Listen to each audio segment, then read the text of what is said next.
La tension monte dans les hôpitaux publics. Et cette fois, les syndicats ne parlent plus d'avertissement, ils parlent de grève nationale.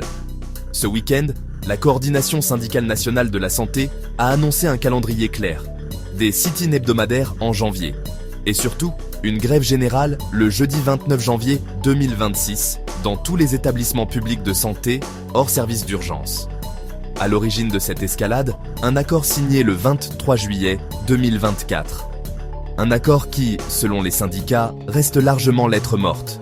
Près d'un an et demi plus tard, les textes d'application tardent toujours. Mobilité professionnelle, part variable des salaires, indemnité pour les zones reculées, compensation promise, rien n'a vraiment suivi. Sur le terrain, la frustration s'accumule. Conditions de travail difficiles, pression constante, manque de visibilité.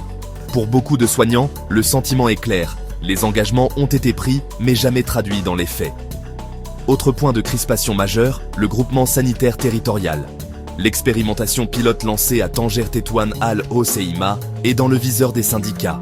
Ils dénoncent un discours officiel jugé trop optimiste, sans évaluation indépendante ni amélioration tangible de la qualité des soins. La crainte est nette, une généralisation rapide du modèle, au détriment des acquis professionnels et des libertés du personnel. Même les élections professionnelles sont citées comme signal d'alerte. Une forte abstention, interprétée comme le symptôme d'un malaise profond dans le secteur. Le calendrier est désormais posé. Sit-in les 8, 15 et 22 janvier, chaque jeudi à midi, pendant les réunions du Conseil de gouvernement. Puis la grève nationale, si aucun signal fort n'est envoyé d'ici là. À quelques semaines de l'échéance, le dialogue reste incertain. Et si le bras de fer se durcit, c'est tout le service public de santé qui pourrait en payer le prix. Si ce genre d'histoire t'intéresse, abonne-toi, on parle tous les jours du Maroc et du monde ici.